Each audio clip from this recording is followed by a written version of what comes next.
എല്ലാ കൂട്ടുകാർക്ക് ശുഭരാത്രി നേർന്നുകൊണ്ട് നമുക്ക് കിരണിന്റെയും കല്യാണിന്റെയും നാളത്തെ നല്ലൊരു പ്രൊമോ വിശേഷം കേട്ടാലോ. അതിനു മുമ്പായിട്ട് ആദ്യമായി കാണുന്നവരാണെങ്കിൽ ചാനൽ ഇഷ്ടപ്പെട്ട ഒന്ന് സബ്സ്ക്രൈബ് ചെയ്യാൻ മറക്കരുത്. വീഡിയോ ഇഷ്ടപ്പെടുവാണെങ്കിൽ ഒരു ലൈക്ക് തരാനും മറക്കരുത് കേട്ടോ. അപ്പൊ നമുക്ക് നേരെ നമ്മുടെ വിശേഷത്തിലേക്ക് പോയാലോ. അങ്ങനെ നാളത്തെ വിശേഷം നമ്മൾ കാണുന്നത് ക്ഷേത്രത്തിൽ പോയിട്ട് കിരണും കല്യാണിയും കൂടെ വീട്ടിലേക്ക് മടങ്ങുവാണ്. അങ്ങനെ മടങ്ങുന്ന വഴി കാറിലിരുന്ന് കല്യാണിന്റെ കിരൺ പറഞ്ഞു, ഇപ്പൊരുത്തം വന്നിട്ടുണ്ടായിരുന്നല്ലോ ക്ഷേത്രത്തിലേക്ക്, നിന്റെ അച്ഛൻ എന്ന് പറയുന്നവൻ. അവനൊരു കാരണവശാലും അവന് ഒരു മാറ്റവും സംഭവിച്ചിട്ടില്ലെന്ന് പറയണം. ഇത് കേട്ടപ്പോ കല്യാണി പറഞ്ഞു, എനിക്കറിയാം കിരണേട്ടാ, അയാൾക്ക് അങ്ങനെ പെട്ടെന്നൊന്നും മാറാൻ പറ്റില്ലെന്ന് പറയണം. അയാൾ തല മുണ്ടനം ചെയ്തിട്ടും പിന്നെ ക്ഷേത്രത്തിൽ വന്ന് പ്രാർത്ഥിച്ചുകൊണ്ടൊന്നും അയാൾ ഒരിക്കലും നന്നാനായിട്ട് പോകുന്നില്ല.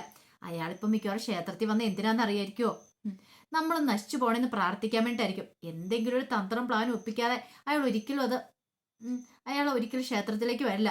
അപ്പൊ ആ തന്ത്രങ്ങളൊക്കെ വിജയിക്കണമെന്ന് പ്രാർത്ഥിക്കാൻ വേണ്ടി വന്നാ ഇനി നമ്മൾ കൂടുതൽ സൂക്ഷിക്കണം എന്ന് പറയണം. ഇത് കേട്ടപ്പം കല്യാണി പറഞ്ഞു, അത് ശരിയാ, പെട്ടെന്ന് ഇങ്ങനെയൊക്കെ മാറ്റങ്ങളൊക്കെ ഉണ്ടായി കഴിയുമ്പോൾ നമ്മൾ സൂക്ഷിക്കണം, അല്ലെങ്കിൽ അത് ഏറ്റവും വലിയ അപകടമാണെന്ന് പറയണം. എനിക്ക് എൻ്റെ കാര്യത്തിൽ ടെൻഷൻ ഇല്ല, കിരണേട്ടൻ്റെ കാര്യത്തിൽ എനിക്ക് നല്ല ടെൻഷൻ. കാരണം ആ ബഗാസുരനും ഇയാളും കൂടെ ഒത്തുചേർന്നിട്ടുണ്ടെങ്കിൽ എന്ത് സംഭവിക്കാം എന്നൊക്കെ പറയണം. ഇത് കേട്ടപ്പോൾ കിരൺ പറഞ്ഞു, അയാൾക്ക് എന്നെ ഒന്നും ചെയ്യാൻ പറ്റില്ല കല്യാണി, നീ ആ കാര്യത്തിൽ പേടിക്കൊന്നും വേണ്ട. അല്ലെങ്കിലും ഇത്രയും കാലം അയാൾ ചെയ്ത ദുഷ്ടത്തരത്തിനൊക്കെ ശിക്ഷയാണ് അയാളുടെ മരുമകനായ മനോഹർ.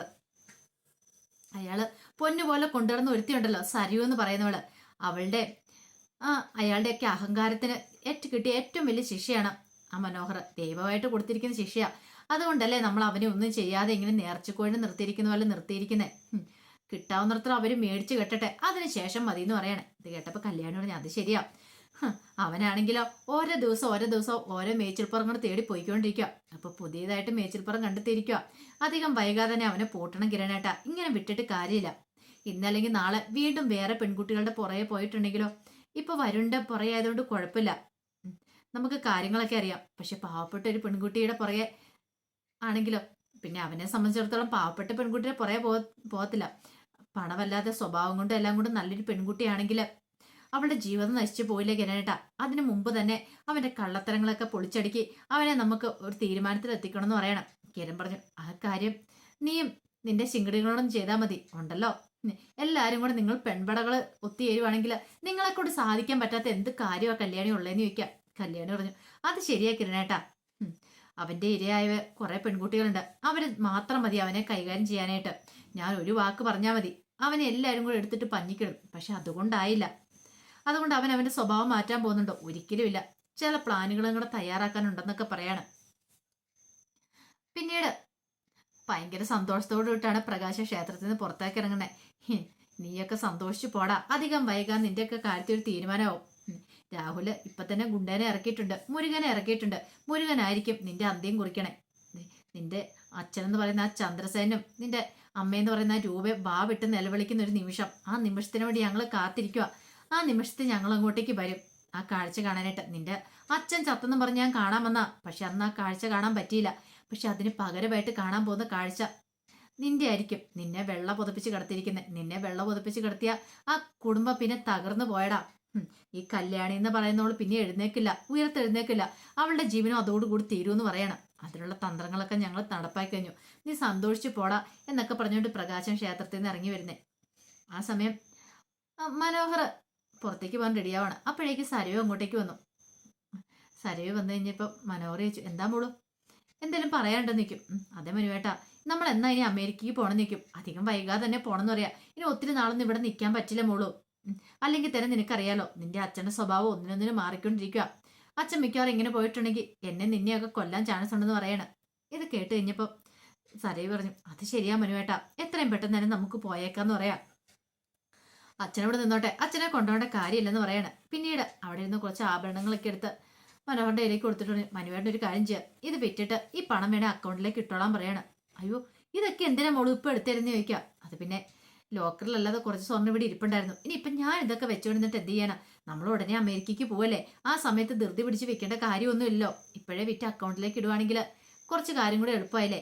പിന്നെ ഇനിയിപ്പൊ ലോക്കറിൽ സ്വർണ്ണം ഇരിപ്പുണ്ട്, അതും കൂടെ എടുത്ത് വിൽക്കണമെന്ന് പറയാണ്. ഇത് കേട്ടതും മനോഹറിന് അവിടെ കിടന്ന് തുള്ളിച്ചാടാൻ തോന്നി. പക്ഷെ തുള്ളിച്ചാടാൻ പറ്റുമോ? പെട്ടെന്ന് മനോഹർ പറഞ്ഞു, വേണ്ടായിരുന്നു മോളൂ, ഇതൊക്കെ കൈ വെച്ചാൽ മതിയായിരുന്നു. അത് പിന്നെ മനുവേട്ടാ, അമേരിക്കയ്ക്ക് പോകുമ്പോ അവിടെ സ്വർണത്തിന്റെ ഒന്നും ആവശ്യമില്ലല്ലോ, പിന്നെ എന്തിനാ, എന്നാൽ ശരി, മോളിന്റെ ഇഷ്ടം അതാണെങ്കിൽ അങ്ങനെ തന്നെ നടക്കട്ടെ. മനോഹരനാണെങ്കിൽ കുറെ പണം കിട്ടിയല്ലോ, ഇനിയിപ്പോൾ ഇത് വിറ്റിട്ട് ആ പൈസ മതി വന്ദനയ്ക്കും തനിക്കൂട്ട് കുറച്ച് നാളൊന്ന് അടിച്ചു പൊളിക്കാനായിട്ട്. കാരണം അവളെ കല്യാണം കഴിക്കുന്നതോടെ വരെ തൻ്റെ ഈ പണം വേണം. എങ്ങനെ ചോദിക്കുന്നു ഇവളോട് കരുതിയിരിക്കുന്ന സമയത്ത് ഇങ്ങനെ ഇവളായിട്ട് കൊണ്ടേ തന്നെ. രോഗി ഇച്ഛിച്ചതും വൈദ്യം കൽപ്പിച്ചതും പാലെന്ന് പറഞ്ഞു കണക്ക് അവളെ തൻ്റെ കൺമുന്നിലേക്ക് സ്വർണ്ണമായിട്ട് വന്നിരിക്കുന്നത്. ഓ, രക്ഷപ്പെട്ടു. പിന്നീട് മനോഹർ ഭയങ്കര സന്തോഷത്തോട് കൂടിയിട്ട് സരുവിനെ കെട്ടിപ്പിടിച്ച് 2 ഉമ്മയെ കൊടുക്കുന്നുണ്ട്. ആ ഉമ്മയിൽ അങ്ങോട്ട് സരയു വീണു. സരുവിന്റെ വിചാരം തന്നോടുള്ള പ്രണയം മൂത്ത് മനോഹർ ഉമ്മ തന്നായിരിക്കുന്നു. അതേപോലെ സ്വർണം കൊടുത്തതിന് പ്രത്യുപകാരമായിട്ട് 2 ഉമ്മയാണ് കൊടുത്തത്. അതെങ്കിലും കൊടുത്തു. ഇനിയിപ്പോൾ അതുമില്ല. പിന്നീട് മനോഹർ സന്തോഷത്തോടെ പോവാണ്. അതിനുശേഷം വരുണിനെ വിളിക്കുവാണ്. ഈ സമയം വരുണോർത്തു, ഈ നാശം പിടിക്കുന്നവൻ എന്തിനാണ് എന്ത് വിളിക്കുന്നത്. പിന്നീട് വെച്ചു, മോളു പുറത്തേക്കൊന്ന് വരുമെന്ന് ചോദിക്കുക. എന്താ? അല്ല, നമുക്കൊന്ന് പുറത്തൊന്ന് പോവാം എന്നൊക്കെ പറയണം. ശരി, ഞാൻ വന്നേക്കാം ജീവേട്ടെന്നൊക്കെ പറയണം.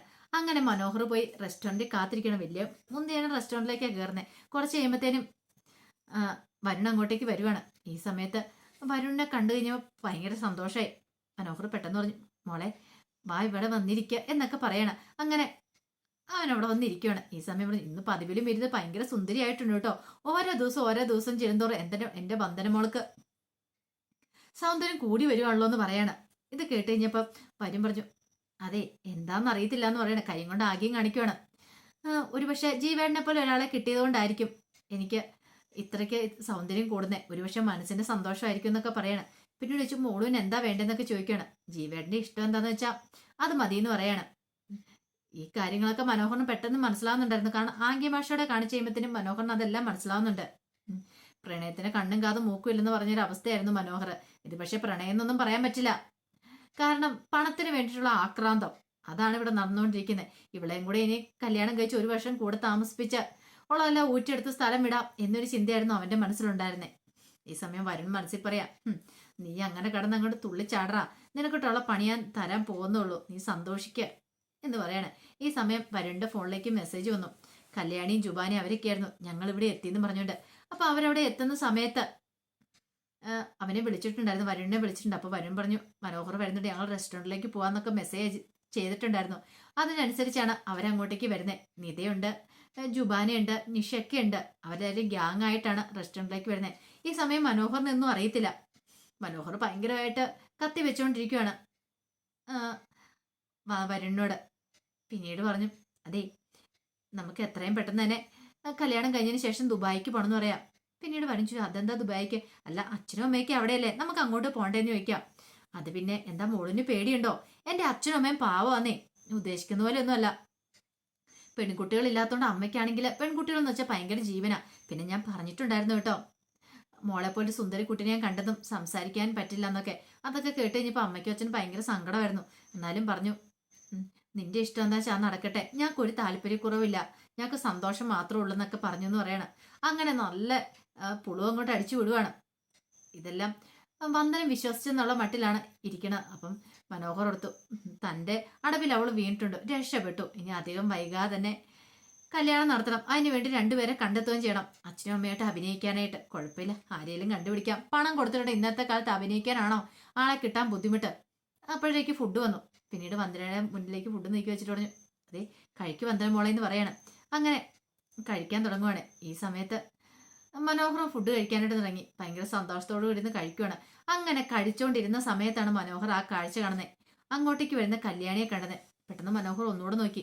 കല്യാണി മാത്രമല്ല, കല്യാണിയുടെ പുറകെ നിഷയും ജുബാനയും നിത എല്ലാവരും ഉണ്ട്. ഒരു നിമിഷം ഒന്നും ഞെട്ടിപ്പോയി. എഴുന്നേക്കണോ ഇരിക്കണോ എന്നല്ല അറിയത്തില്ലാത്തൊരവസ്ഥ.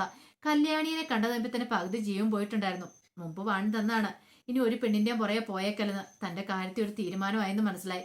ഇനിയിപ്പോൾ ഇവിടെ ഇറങ്ങി ഓടിയിട്ടുണ്ടെങ്കിൽ ഇവൾക്ക് സംശയം തോന്നും, ഇവിടെ ഇരുന്നാലോ അവളുമാര് പിടിക്കുകയും ചെയ്യും. എന്ത് ചെയ്യണമെന്ന് അറിയത്തില്ലാതെ ഒരു ചക്രവ്യൂഹത്തിൽപ്പെട്ടൊരവസ്ഥയിൽ മനോഹർ അവിടെ ഇരിക്കുകയാണ്. അപ്പം അതിൻ്റെ വിശേഷങ്ങളൊക്കെയാണ് നാളെ കാണാൻ പോകുന്നത്. ആ വിശേഷങ്ങൾക്കായി നമുക്ക് എല്ലാവർക്കും കാത്തിരിക്കാം കേട്ടോ. ഒരിക്കൽ കൂടി എല്ലാവർക്കും ശുഭരാത്രി നേർന്നുകൊണ്ട് നിർത്തുന്നു.